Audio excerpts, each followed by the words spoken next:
Good evening. Hey, everyone out there. It is so good to be with you once again on another Friday evening of Ask the Doctors Hope Health Systems Facebook Live session. This is Dr. Jonathan Shepard coming to be with you on this Friday evening. Hopefully, you're enjoying yourself. What a week it has been, a historic week, and I don't want to go too far into that, but this has been a week that many of us will never forget, as it has gone down in history as the most populous electoral vote that people have participated in, or election that people have participated in. And so we're going to talk about today the aftermath of the 2020 election season. And really, as I thought about the title, I was like, well, really, the aftermath hasn't ended, it's just now beginning. And so much is going on right now. And so hello to all my friends out there, Pastor Elder Nichols and Angela Pinckney and Pastor Hayes. Thank you all for joining. I just wanted to come briefly before our two guests come and just talk a little bit about the coronavirus. Somehow this has gotten lost because of so much that's happening right now in our world. But we have just experienced this week the worst peak of an infectivity, if that's the word, or infection rate of the coronavirus that we've ever seen since the pandemic struck. I want to repeat that again. This week, we have seen the worst peak since the pandemic struck of actual coronavirus cases in the United States of America. We have gotten up to, in one day, 24-hour period, 122,000 cases. We had never reached that mark before, even when we were going through all those cases in New York. And I want people to know that, yes, your mind might be on who the next president of the United States will be. But let me tell you, it needs to equally be on your personal health and safety of your fellow man and your family and those in your community. I am concerned. I am very concerned. And so that's why I wanted to come before we even dive into our topic today. I'm very, very concerned about what is happening. Whoever takes up the mantle for the presidency of the United States has got a difficult road ahead. We are nowhere near putting this pandemic to rest. And we need to understand that, yes, even if the person who we voted for wins, we are in trouble. And we need to make sure and understand that with all that has gone on, that we do not allow the health crisis that we are in the middle of to deter us from what is right. I live here in the state of Maryland. In the state of Maryland, we experienced just yesterday the highest number of cases since the month of June. That tells me we're going in the wrong direction. Our governor came out and he used language that I can't even use to describe what people need to do regarding their mask. He said, wear your D mask. All right. So you fill in the word for that. I was so thrown by that because to hear a public official just go on and just say that just kind of stunned me, because that is where we are right now. It is so frustrating because we have so many people who are not following the guidelines. And so I come on here to just make sure that people know, let's follow the guidelines, kind of a PSA, if you would, that we are not about to turn the corner. If anything, we're going up and we're rounding the corner to a worse destruction. And so we want to make sure that we do our due diligence.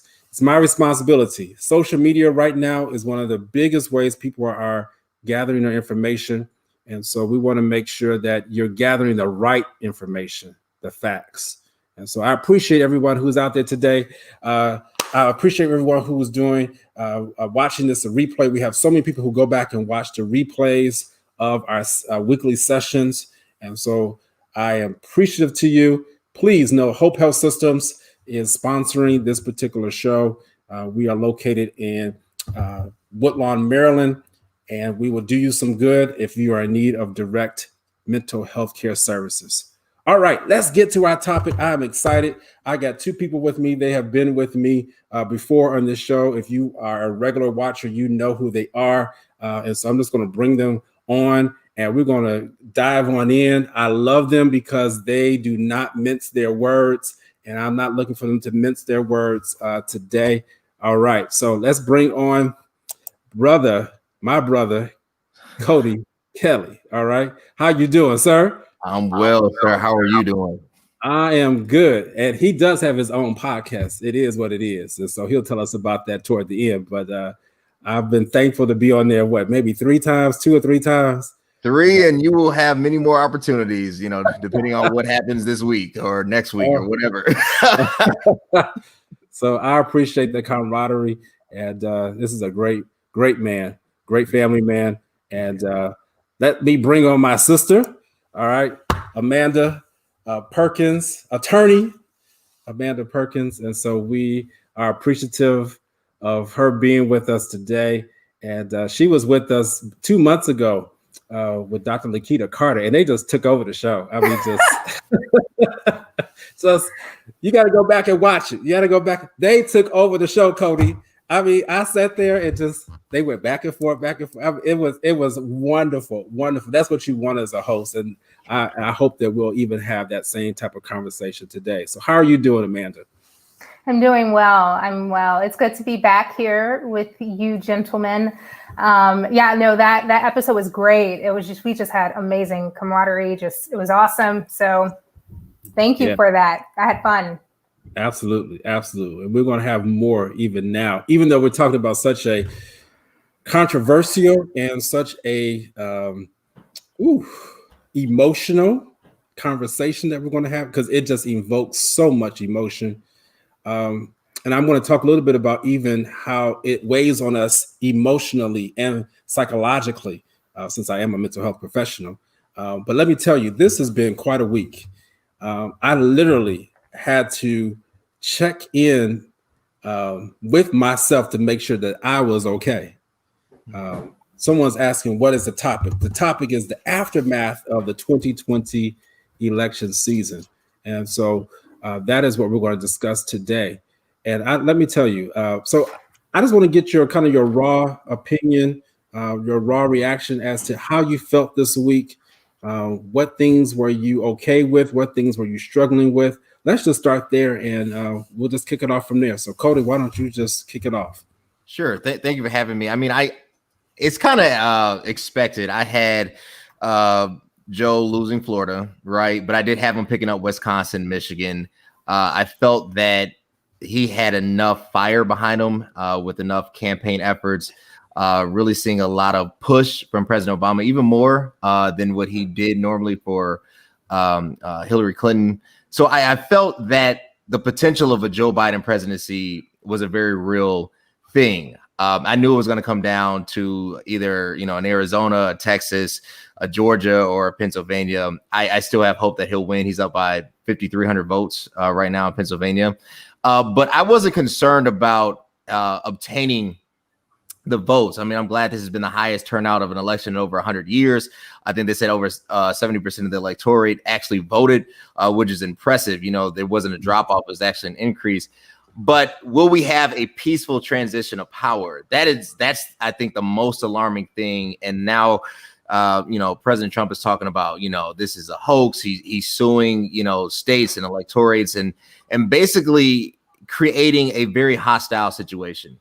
And that's sad. It doesn't matter where you fall in the lines of political ideology. You want to push America forward. You want to, have a peaceful transition of power. You want to see the country move forward as a whole, and to have a president, and the first president who's ever objected over the outcome of an election is unprecedented, right? Then again, this is 2020. I felt like it was appropriate for the script. So that was disheartening. And then it's wild when you kind of look at past successors and those who have lost. I watched John McCain's in 2008 when he lost to President Obama. And he was presidential. He was professional. He congratulated President Obama. He even said in his, speech, this is a big win for the African-American community. And I'm behind President Obama. And I think we're going to go forward. It wasn't this tatter. And what you're seeing now is the rise of feelings and animosity. And I just hope that this doesn't turn into something more, right? I just hope that at best we just have an angry person who eventually will be removed from office, even though we've never had a president removed from office. But I don't want to see like a civil conflict of any sort. And that's to me, the most frustrating part about this whole thing. Yeah. Amanda. Yeah, I mean, kudos to Cody for laying out an electoral map here, because I didn't have any expectation whatsoever going into this, other than, Lord, I hope my vote counts. And I am still sitting back holding my breath, which I think like half of the country is holding their breath right now. This is really a nail biting experience. This is probably the most emotionally heightened election season we have ever found ourselves into. And for so many reasons, right? There's a culture of fear right now, and in a way that we've never seen. I don't recall in my lifetime, or even in modern history, where an election has caused so much concern and where people were really, really scared about what the outcome was going to be, right? Even for, John McCain, like that, if John McCain won that election that Cody was referring to back in 2008 or 2012, was it 2008 or 2012? I think it's 2008. 2008, I thought so. No one was going to be like, oh my God, the country is going into the toilet. Oh my God, I don't know what's going to happen tomorrow. It would have been like, that's disappointing. My candidate didn't win. Let's move on and continue to run this country the way that we need to run this country, advocate, and so on. Like, life will continue to go on. This is the first time where people are really considering, what will my life look like if this person is still in office? What will you brought up, your fellow man, right? Will my neighbors survive this pandemic if this person is still in this country? Will my family members survive, right? Will I have health care, right? Will I be able to afford a home? Will I have a home, right? And so this is such an excruciating experience right now. I am talking to family members with 15-year-old children who are shaking because they're not certain what's going to happen tomorrow with our leader. They're afraid. And so I've never seen anything like this before. I hope we never, ever see anything like this. Politics should not cause heart palpitations like this. And so right now, one thing I can say is probably like a lot of people are feeling is that I'm just holding my breath. I'm not even looking at maps anymore. I'm just waiting for someone to call it because it's too much stress. It's absolutely too much stress. And I don't say that lightly. I say that with utter concern. Because as you mentioned at the outset of this episode, the pandemic is still going on, and not just going on. It is wreaking havoc on our country, the world, but our country. That's stress in and of itself. And people are still battling unemployment. They're battling health issues. And now we're sitting here battling an election where you're scared that there's going to be anarchy in the streets. So, you know what I mean? So at some point it's like, what do I focus my attention on right now? And for me, I can't keep looking at an electoral map. Absolutely. Absolutely. Let me just say this. I'm just going to make this plug in here because both of you have expressed some of the sentiments that people are feeling so well. I need to let the people know you need to take a break from the news. Go to my Facebook page. I put on there 9 steps to reset mentally. You need to go and read that. Number 9, I put it in caps. Take a break from the news. The news cycle is continuing to fuel your anxiety. It's continuing to fuel the fear. And for many people, it's even depression. And so we have to take a break. Also, I'll mention the first one that I mentioned is relaxation breathing. You were talking about breathing, how you're holding your breath. We need to learn how to be able to do what's called relaxation breathing. Get in tune when you're taking breaths. And just doing that, listening and feeling when you are inhaling and exhaling actually puts you in tune with your body. And when you're in tune with your body, there's something that's settling about that. And so I just need to interject that right now, because there are people who are shaking. You're right.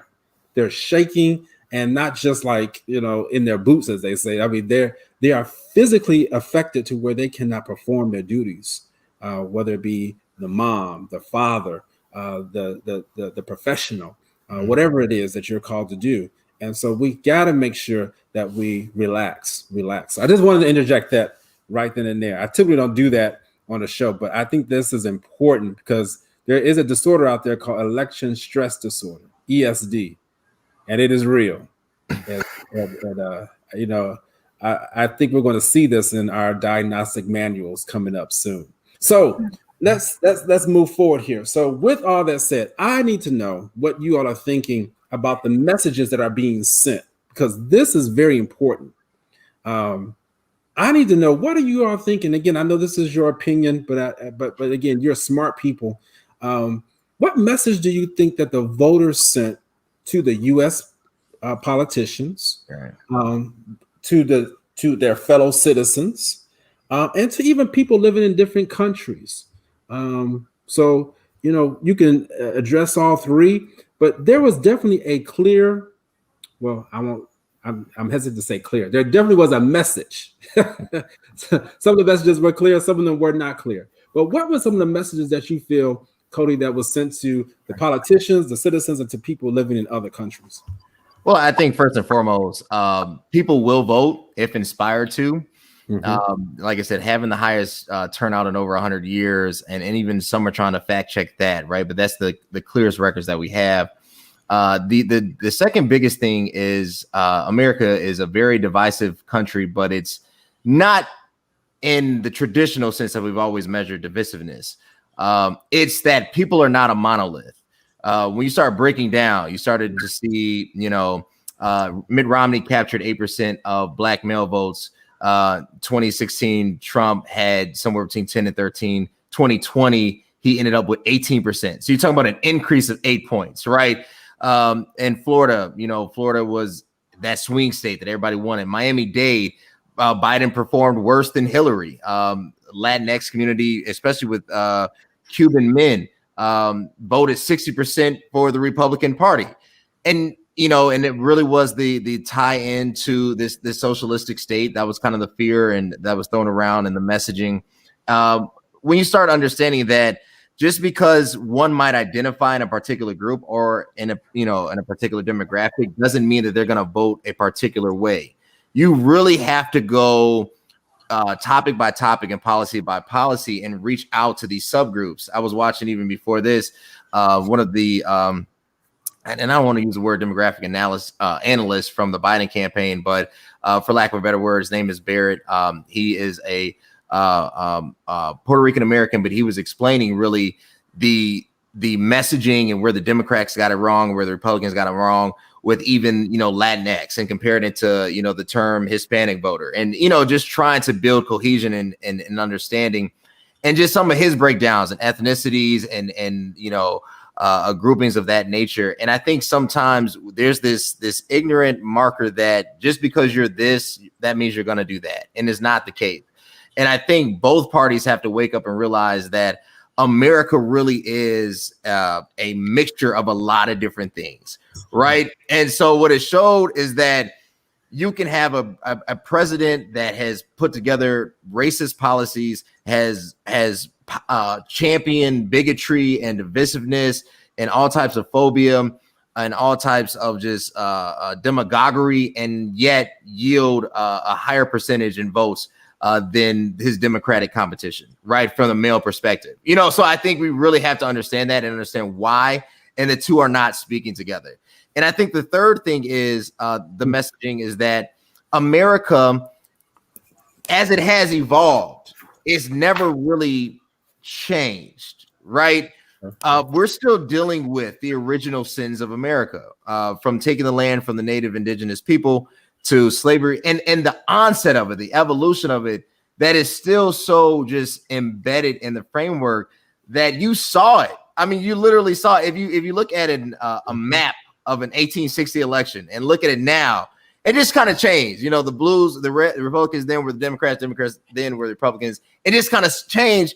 It really doesn't differ that much, right? So when you start to understand that America and at its bedrock has some underlying issues that has really never been fully addressed and fully revealed, and that's kind of the monster and the behemoth that you're dealing with. That was the messaging sent. It was one that was encouraging because we did get a lot of participation, but the discouraging factor is that it showed us really how divisive we are as a country, and that if we're not careful, and whoever becomes, and my hope is that Biden, you know, wins Pennsylvania, gets to 270, and this is squashed, you know, that his job, him and Kamala Harris's job will be to unite this country, you know, first and foremost. Yeah. Amanda, what messages were sent out? Yeah, I agree with Cody in that America is not a monolith, and the groups they're in are not monoliths either. I think a couple things come to mind, several actually. One is take nothing for granted. You cannot assume anything. Assuming that a particular demographic is going to vote a certain way, or assuming that, these talking points that we've been repeating over and over and over again are just going to hit the mark, is bad to do. Assuming that polls are going to indicate anything, I just think it's all terrible. And I think we cannot take anything for granted or assume anything with people, especially because we're complex. We are not, you can't dichotomize where we land, right? And so I think we take for granted where people's allegiances lie, or what they are looking for, what they need.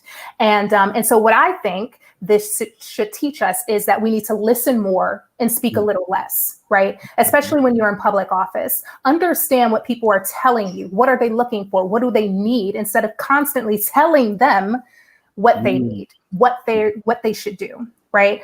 Because eventually people are going to get sick of that, and then they're going to go a different way, a way that you're not expecting. So take nothing for granted. That goes for every single politician out there and every single party. Yeah. I also think that something else is that voter suppression and intimidation tactics will be responded to. And you've seen that in this election. I think it's one of those things where I didn't expect the blowback to happen the way that it did. But people were so upset about the idea of having their vote taken away from them, the idea of being stopped, that they went to extreme lengths to prove a point that I will vote. Right. This is my right, and I'm going to exercise it. And I'll bring up two instances. One where a she's not young. She's a 90-year-old woman was in the news who drove, I think, 300 or 600 miles to just go and cast her vote, had her son drive her, right, because they would not accept her absentee ballot. And to me, that is absolutely remarkable. There are some people that were out here actually being escorted by police because they were afraid, but they said, I'm still going to go and cast my vote. Fear and intimidation will never set back the trajectory of history. And so I think we saw that, and that is something that is inspiring, that is enlightening, and it's shameful that it had to happen in 2020, but I am so hardened by seeing that from people. And it makes me feel like, you know what, there's no need to cower in fear, because it's exactly what has been going on for the past 4 years. Another thing is that we need to create additional parties in this country. I am starting to see more and more that a two-party system fails us every time. Okay. The messaging that we get from Republicans tends to be very consistent. And the people that buy into Republican parties or the Republican Party tend to adhere to those values, steadily. So whether it's pro-life, I get confused sometimes, whether it's pro-life, whether it's, minimal government, all of that stuff, they have clear messaging. But the fact of the matter is the Democratic Party's umbrella is entirely too big. And some of the Republicans, I'm going to say this, some people that follow Republicans are not entirely subscribed to Republican values. There are just some that they identify with. What is that telling us? What that's telling us is you're still not listening to the people. There are more parties that need to be created and that will give us a better chance at getting someone elected that will actually do the job of the majority of Americans that they're looking for. We just sit here and put blanket labels on whole groups of people, and it is disgusting.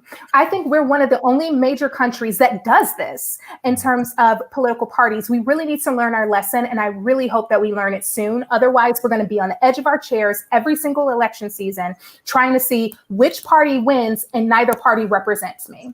And then one other thing that I wanted to mention is walking heavy through here. That was good. That was good.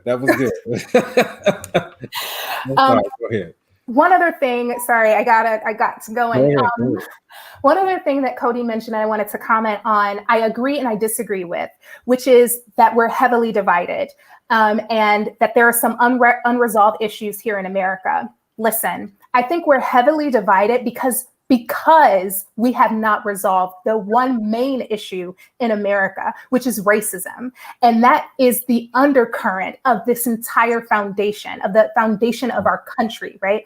And we are seeing for the first time, white people even say, I didn't realize it was here. I'm seeing it now. Whereas the rest of the country, especially if you're of color or you're an immigrant or you're non-white, have seen it this entire time. And it's just bubbling up. What is it called? The underbelly is just being exposed. This is something we have not dealt with. And until we deal with it, that division that we talk about, it's, to me, same division is just a euphemism for racism that we find in this country. And a euphemism being a nice word that we put on a bad thing. It is racism. And the number of times that we deny it, we deny resolution in this country. And so, and the Republican Party does that very well. And even the Democratic Party is very, very, very guilty of this as well, to not recognize and not call it out for what it is so we can actually deal with it. You as a doctor know, you cannot diagnose, you cannot fix a problem until you've diagnosed it. Absolutely. And if you don't diagnose it, you'll never fix that problem. And our problem is racism. We need to diagnose it and we need to address it. Okay, I'm done. Absolutely. Cody, respond. No, I totally agree. I think, with, taking off the politically correct labels, racism is the underlying issue, has always been America's issue. I think the problem that occurs is, how do you remedy a illness from a policy standpoint, or from a legality standpoint, or if from the sin standpoint, right? Like, what law can rid you of racism? And that's the difficult complex. I think you first have to start with enacting measures that basically act as a way that if you were to act in this manner, this is what will follow. This will not be tolerated. So you set guidelines that. So there's more of a deterrence. It doesn't necessarily change one's heart, but it does set up precedent. As Dr. King would said, I can't stop you from hating me, but if there's a law that stops you from lynching me, I'll take it, right? So I think that's kind of the focus there from a political standpoint.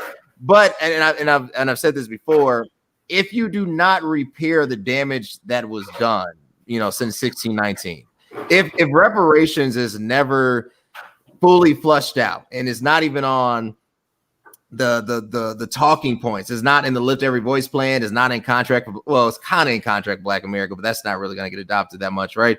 It's not in anybody's plan. It definitely wasn't in the Platinum plan. I mean, the $500 billion infrastructure was just kind of like a number thrown out there with no real ways to implement it. If we're not going to start there and look at the damage that has been done and that has consistently showed its face, and that we have to create some type of compensation or some type of avenue to close this gap, then it doesn't matter what else you implement. It doesn't matter what policy you come up with, because basically what you're saying is, we understand this damage is significant, it's horrid, and it keeps showing itself. However, we're not truly invested in remedying that, or at least in that manner. What we will do is allow a more inclusive measure, and that's kind of the Democratic message, right? So that when the tide rises, all ships sail. And I'm not even saying that that's necessarily a bad thing. The problem is that when you've had a community that has been so demoralized, right, and the tide rises, if you don't give them a boat, they'll drown further. So yeah, so me, you, Dr. Shepard, you and Tony Perkins, we will, and whatever policy gets implemented from a Biden-Harris administration, we will somehow benefit. But as a whole, that community has not really improved. So if we can't start with the talking point and the discussion of reparations, it's hard to tackle racism. Now, if we start putting mandates on corporations like quota systems, that might get hairy, right? And obviously I would love to see that. And I fight for it in my own organization. But I at the end of the day, it's hard to say that somebody is doing right by somebody else and they're not discriminating. What we have to do is make sure that we have things in place that if some egregious act or some minor offense, that there is a safety point, that there is a committee, there's something that can actually follow up and adhere to that and make sure that we're presenting a more inclusive and equal society for all.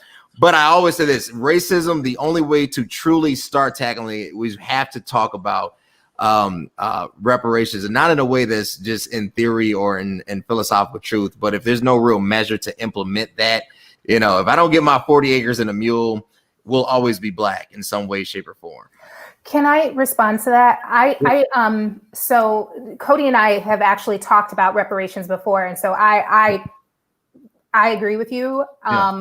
I have nothing to say about that other than yes. But what I think too is that when we start talking about the racism that happens in America, what we're really talking about, in my opinion, what we're really talking about is kind of what you're alluding to, which is the economics. Okay. Now, say that reparations, say that we all get $500 or $5 million or whatever the number is, right? Whatever the number is. Okay. I'm going to Cabo. But here's where I'm going with that. Yeah. Here's where I'm going with that. It doesn't matter. Yeah. I'm not saying that reparations don't matter, so don't misquote me. I'm saying it doesn't even matter if that were to happen, because I guarantee you that the wealth gap would still be there between Black Americans and white Americans. Here is why. Because our system is set up such that we block economic opportunities and wealth accruing opportunities for people of color in this country. Yeah. So look, yes, we need more Black and brown faces and other diverse backgrounds on boards across these corporations. Yes, we need more people on these in the room, as they say, at the table, as they say. I completely agree with that. But here's what I want even more, even if it's all said and done, because it's not enough. What we need is to stop having policies in place that create ceilings for Black Americans and brown Americans in this country. What do I mean by that? Why can't I still get a loan for my small business? I want to build my own thing. Why can't I get a loan or a mortgage on my home in this area? Why are you price gouging me for a home? Or why is it when I'm ready to sell my home, you undervalue it with an appraisal? Okay.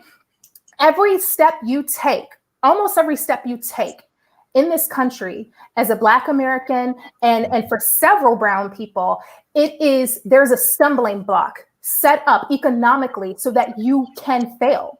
So it's not so much like, how can we make it an even playing field? It's how can we stop harassing the economic opportunities for people of color in this country until we have allowed people of color to have their economic prosperity, we will find ourselves in the same sinking boat.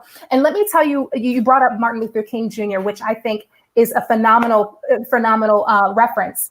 Martin Luther King Jr. was not killed simply because he said, "Let freedom ring for all people." He realized it was not enough to have a Voting Rights Act passed. It was not simply enough for us to desegregate schools. He realized the only way to make sure that people of color had a way in this country and poor people was to make sure that they had economic prosperity. So he formed the Poor Man's March. And he was killed for that because he knew that that was the way that we would really dismantle racism. They couldn't keep their foot on our necks economically anymore if we were able to succeed that way.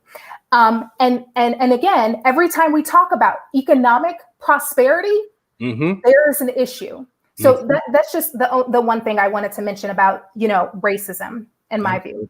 Ooh, I totally agree with you. And here's the example to back up what you're saying, Amanda. So when the pandemic struck, there was already a 2-to-1 wealth gap between Black and white Americans. Now, when the pandemic struck, it hit everybody. Everybody was affected. All right. But you realize that wealth gap remained stable even during the pandemic. When I read that and I researched that struck me. I said, how is it that everyone has been affected? All jobs have been lost. But then it began to hit me as to who are the essential workers? Who are the people that are required to have to go out of their homes? Who are the people who can stay home and who are the people who can't stay at home? Who are the people, as you just said, are able to get the loans for their small businesses and for the other enterprises that they are trying to keep afloat during this pandemic.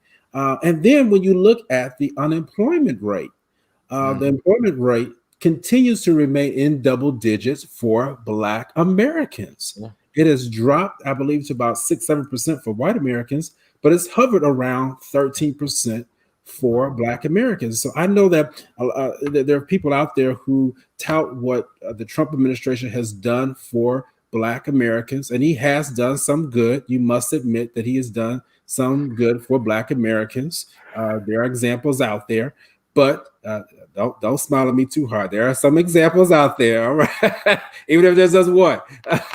But you have to look at and know the numbers. How is it that the white Americans can get themselves back on track, and yet we as Black people are still struggling? And I know we're digressing just a little bit from what but we're talking about the messages that are coming out of this election. And so I think we are on track. And so these are some powerful messages. And I just wanted to add just some credence and some data and some evidence to what you all are saying, because this pandemic has really opened up my eyes more so than ever before to the rate of classism, racism, sexism, however many other isms you want to put in there. Yeah. Can I just say one other thing, and then I'm going to let you facilitate. I'm sorry, I don't. You're good. Derail the show. I want to talk about one of those points that you made about Trump doing great or not great. You said good. Good things for Black Americans. One of those things that he or two is that he increased funding for HBCUs. Mm-hmm. And so that's great. The other is that he created these opportunity zones in areas of low income areas. I just want to say this. That sounds good, right? But break down what that really means. These opportunity zones where they provide incentives, financial incentives for investment in those areas. Again, who are those opportunities really going to? Because it's not Black business owners, right? It is giving economic incentives to non-Black owners to go into those areas and make money. And so that it sounds good when we hear that stuff, right? And it pains me to my core that we don't do enough explaining about what that means. And a lot of misinformation gets out there, and then people start touting incorrect facts because listen, they're not benefiting us. It's a misnomer in a way. And so that's the only thing I want to mention about that. I think the way that we're going to get through this is economic prosperity. So sorry. Let me just tell you though, and I hear you and I agree with you. And the Democratic Party, they're guilty of the same thing too. Yeah. Totally. So and let me tell you, you are spot on regarding our need to expand the number of political parties in this country. Because honestly, this year I have felt more alienated than I ever have before. I felt like I could not align with either party totally. And I know I couldn't.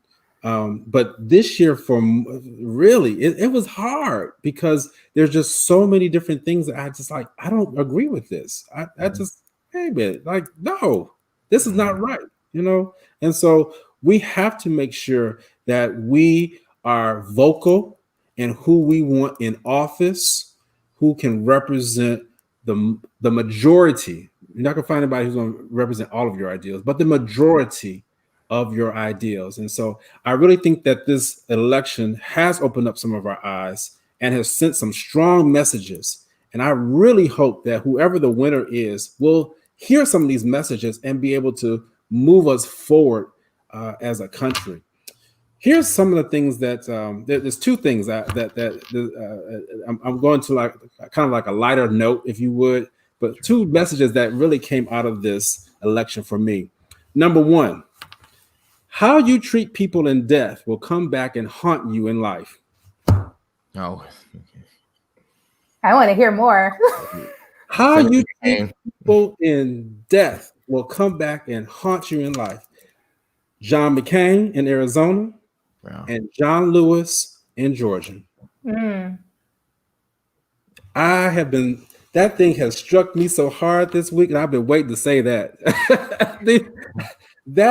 Those messages, like, man, I really do believe that how President Trump handled their deaths did affect some of the voters on, and again, not necessarily the black voters, but the white. You can't go into somebody's state and abuse someone who is loved in that state. You don't do that.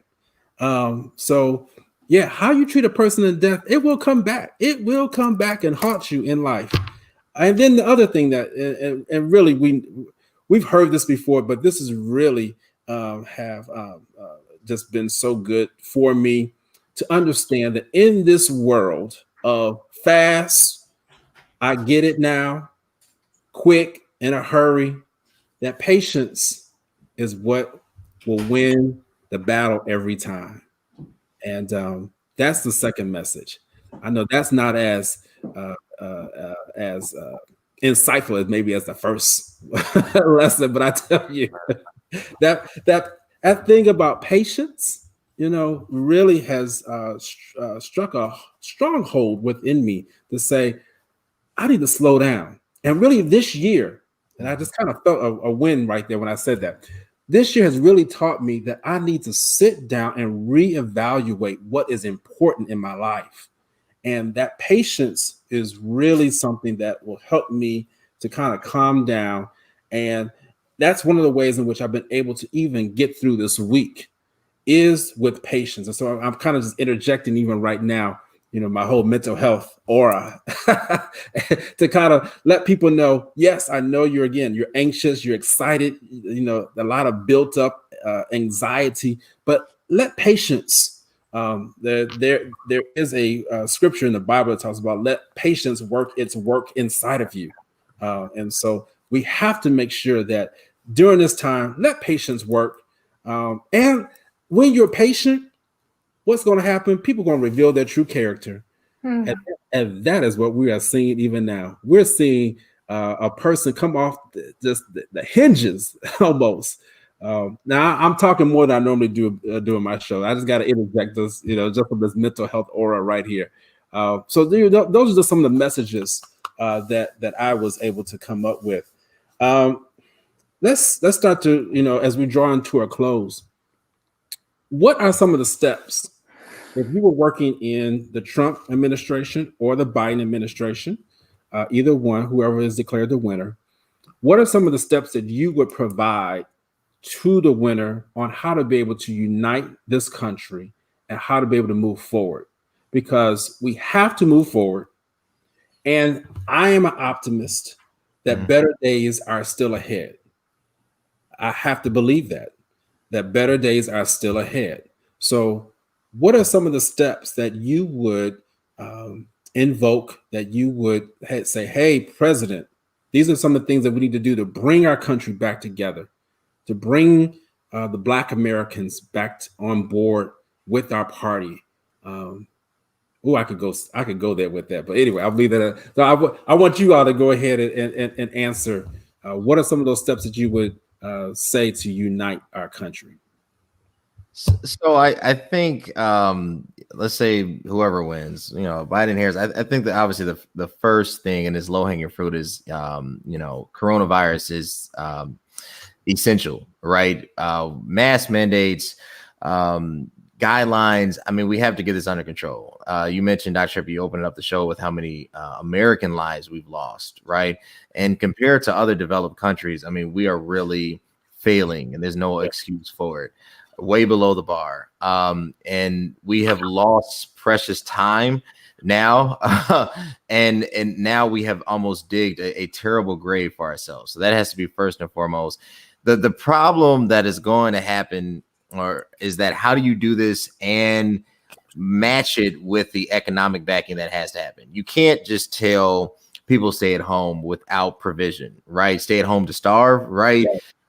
So you have to provide for first Americans, small businesses, mid-sized businesses, and really from the bottom up, not the top down. The Trump stimulus package was really geared toward the top down. You have to go from the bottom up, and you have to do something extreme. And I know that's not favorable. That's not going to get a lot of support right now. The Senate is split. Reverend Warnock in Georgia won, but I don't think the Democratic running, I believe he lost. And then Graham held on to his seat, which is a shock. I had Jamie actually winning. So you're not, it's going to be hard to get that talking point through. But if you don't do something extreme, what you have literally told the American people is that your life isn't worth it. Right. So you have to make an economics stimulus package that is so robust, so profound, something that has never been done or attempted before to get this country back on track. And if you do that, if you tackle it from a healthcare standpoint, allow your scientists, your doctors like yourself, Dr. Shepard, doctors like Anthony Fauci, and other medical experts who are actually real doctors and not, ignoring the science and really abide by it, then we can formulate some type of cohesion plan that's going to go forward. As far as building cohesion and really reconciliation, that is going to be a tough task because you almost have to tackle it, I feel like, first on a state level or a very regional level, even break it down county by county. I know in Chicago, we have our own kind of beast, if you will, to deal with. I mean, right now we're having rising housing costs. We have gentrification. We have the flirting, if not flirting, but an actual implementation of a tollway for downtown Chicago, right? So, I mean, we're creating a classism. So if we don't start tackling these things on the state level and the county level and then work his way up to the national level, I think we're going to lose momentum. My biggest thing is that I really feel what Biden will do, he will tackle healthcare. He will get healthcare in a more positive state. I don't know if he can completely fix the system, but I think he will do more for healthcare since probably FDR, right? So I mean, he's going to expand, Obamacare. I don't like that terminology, but the CARES Act, he's going to really make, to me, healthcare his provision. And I think that will be his claim to fame. As far as doing this, I really feel like that's going to fall in the hands of number 47, who I really hope and believe that it is Vice President Kamala Harris. So the first thing is, like I said, Corona and the economy. If you can tackle those two things, I think you can set precedent for the next 4 years. Okay. Magic? Yeah. Maybe I'm a romantic because I think that there is room to bring cohesion right now for the next president, and that just really starts first and foremost with messaging, right? It's not hard to speak to the hearts of Americans right now. People are hurting. People are fearful. We're on the edge of our seats trying to figure out, a lot of us, how are we going to care for our family? How are we going to provide? Like, I don't want to underestimate the number of unemployed people out here right now, and the number of folks that we've lost this year. So I whether it's a Republican president, whether it's a Democratic president, whether you're independent, whatever, I don't think it's that hard to sit down and really take the temperature on how Americans are feeling right now. I don't care what your background is. We are all feeling kind of, disheveled And so I think having a message of cohesion, that we're in this together, we're going to work on this together, and that you hear and see us and you're not taking us for granted, is important. And we can start that right away. Mm-hmm. I totally agree that, there are certain priorities we need to set immediately. We need to bail out Americans. We need to bail out Americans. We have our taxpayer, our taxpayer dollars. And I say this almost on every single panel I sit on. I don't know how. Somehow I seem to find a way to say this, but we pay taxes, okay? And those tax dollars have been going to elected officials. They go to corporations. They go to just so many other things other than funding us and what we need. We need to bail Americans out. And so I completely agree with Cody about having a very comprehensive stimulus package. Where's the second stimulus package installment? You know what I mean? What's happening? But anyway, we need a very comprehensive stimulus package. Other countries have been doing this. Yes. Okay, Obama did this for the bank bailout. Okay. Mm-hmm. Americans need a bailout right now. I also think you're right in terms of, other things, the economy. There is a lot of work that needs to be done from an infrastructure standpoint in this country. We could start putting Americans to work right now. Right now. And then another thing is healthcare. I don't think that's something that should wait by any means. This is in a crisis in our country. And so I think if the next person coming in, if I were to be advising, I would say, number one, you better get out there and speak to the hearts of the American people right now. Okay. Yep. Number two, we need to put some fire under Congress to make sure we get a comprehensive, no nonsense stimulus package for Americans.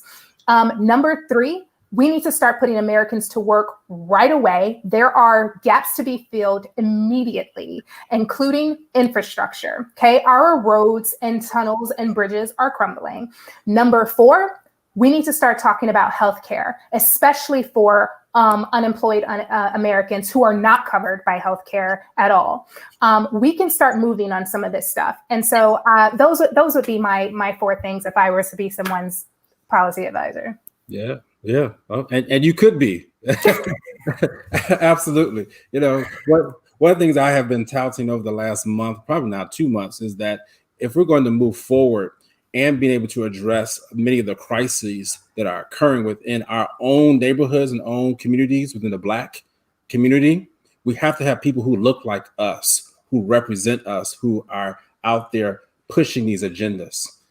It's going to be hard for Black people to accept the vaccine, for example, unless there is a Black doctor who is going to let them know it is okay to inject whatever the vaccine is going to entail into you so that you can be vaccinated from the coronavirus. I just wholeheartedly believe that because there's been so much doubt placed in the minds of Blacks regarding the vaccine. I'm just using it as an example. So I hear you. So yes, we need people like you, Cody. We need people like you, Amanda, who will represent so that we can move forward as a country.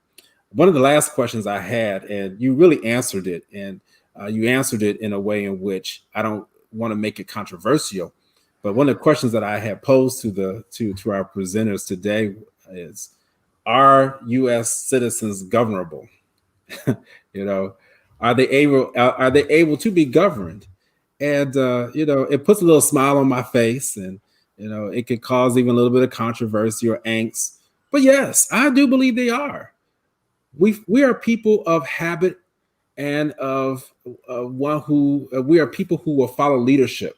Right. We are creatures of habit, and one who will dictate our behavior according to our leaders. Right. Even though we may not like the leaders, but you find yourself doing what your leader does. And yes, I do believe that we are governable, but we have to make sure that it is the right people who are governing. Yes.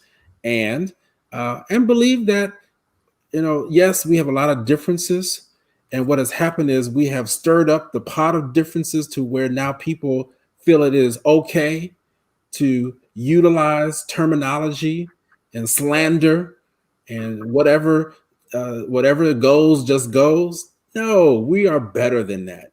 And so we've got to get back on some type of civility to make sure that we ourselves as people, as Americans, are treating each other better. Because when it comes down to it, our mental health, and I'm going back to it because I'm a mental health professional, our mental health is so important. It's so important. And I have to stress that at this time because it's built on 4 tenets. It's built on your ability to know your potential, your ability to cope, your ability to work, and your ability to make a contribution to your community.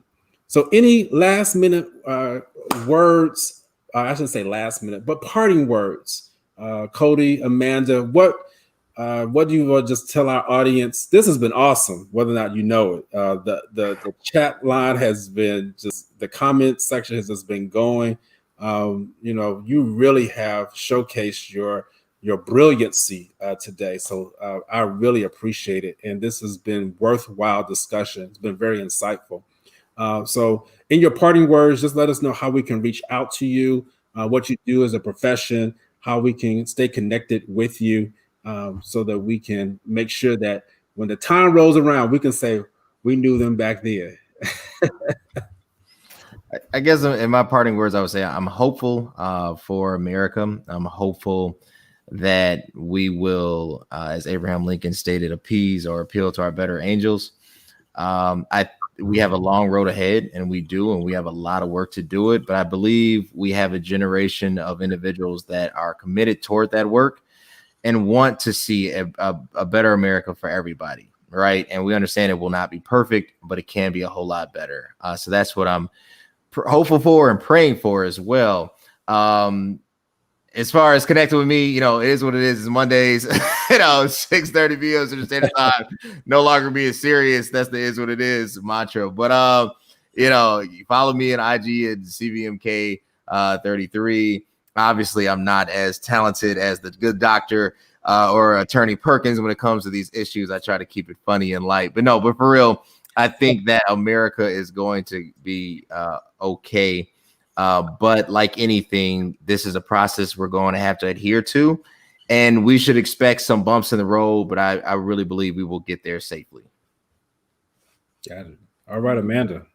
I don't know. I think I'm thinking about your question about being governable. And so I was just thinking, in a way, when I hear that question, I'm wondering, well, of course, we're human beings, but we're not as naive to believe that we should be dictated to, right? And so what I think about is this democracy that we're supposed to have. I think about as Trevor Noah mentioned, the social contract that we created with our government. Our government, I just feel like we need to be reminded, our government works for us, not the other way around, right? And so I shouldn't have to worry that I'm doing what my government says so much as my government is doing what I'm sending them to do. I'm funding you to do these things. I'm, advocating for you to do these things. And I leave you to do that while I go worry about my job. I worry about my family and all these other things. And when you start to abridge your promises and you're in the social contract, then I get worried. Then I find that we need to do something differently here. And so I just really hope we get back to realizing, or our politicians, elected officials get back to realizing that they work for us. And Cody said something that I think needs to be just highlighted, which is we are at a time where people are extremely active. And I hope that this turns a new chapter for us in America to make sure we are far more active with our elected officials, because we can't just let them alone, right? To figure out that they're gonna do what they're gonna do. No, our democracy works when we continue to hold them accountable. And so anyway, I just wanted to say that. So I do have hope. I think every day that we wake up above ground is a blessing. So, so that's good. So as long as I have breath in my body, I'll continue to hope, and I will continue to look for a reason to move forward, and to do my contribution the best I can. And I hope the rest of us do too. And I would just say again, fear, right, should not stop any show. Fear don't stop no show. And so we're not going to let intimidation and fear stop us. And so I just hope that other people understand that and take those deep breaths like you mentioned. I do not run a podcast. I'm not one of the cool kids. But you can follow me on LinkedIn, Amanda R. Moncada Perkins. There, I also have an IG, AR Moncada Perkins. Literally, if you Google me, you can find all of my handles or wherever they are. I would love to connect. I professionally am an attorney. I also run a business consulting firm, and I work with small businesses to get them operationalized, making sure they have systems and processes. I'm working with several awesome women business owners with amazing brands. And so it's fantastic. I love what I'm doing, and I'm so thankful that I can help where it's needed. Absolutely. That's great. That's great. I was going to say there's one thing about fear and intimidation, because you brought it back up, and I was thinking how fear and intimidation are such powerful forces. They can be used for good and for evil. And we've seen both of it done even this week. Fear motivates. It'll motivate you to do something that's wrong and to do something that's right. And so we know that fear is one of those what's the right word I'm looking for? It's kind of instinctive inside of you, but that's not the right word I'm looking for. But it's something that we all have. It is definitely an emotion, and if you know how to stoke fear in people, it will cause them to do things that they normally would not do. And you drove home that point. It caused people to go vote who normally would not have voted. It will cause you to go, even for those who are scared of what may happen, even though there's no proof of what happened, they'll go and do something, change their behavior just because of that fear. And so we want to make sure that if you're fearful out there, because a lot of people are fearful, and that's where I'm going with this, let's get some help. If fear is driving you to become disordered to where you can't function properly anymore, let's get some help. And there's no shame in getting help right now. We all need help. Let me tell you that. Honestly, we all probably could use a therapist right through here. But there's some people who really are not functioning well, and you're not doing well. And so if that is you, we're here to help you. Reach out to me. You live in the DMV area. Hope Health Systems is where I work at. We'll be glad to service you. And with telehealth, we're able to do so much more. We're able to expand our borders a little bit more and provide those services for people. So again, get the help you need. Please stay tuned. This has been an awesome discussion. I need to wrap it up here. Man, thank you again, Cody. Thank you again, Amanda. We will do this again. Absolutely.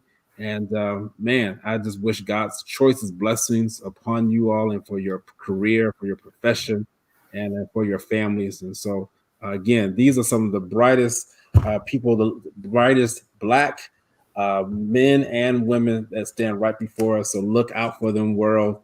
They're coming to get you. Either get in contact with the Biden-Harris campaign. You need to have them on your team. Teach Joe how to bench press. I'll receive all of those blessings and I'll give them back as well. Thank you. Absolutely. All right. Hope Health Systems, 410-265-8737. Reach out to us. Thank you all. Cody and Amanda, hang on. We'll see you all. Thank you all for watching. Those who are watching the replay, I appreciate you. All right. Have a good weekend. Please stay safe. Wear your mask. All right. Watch your distance and wash your hands. 3 W's. All right. You all take care until next Friday.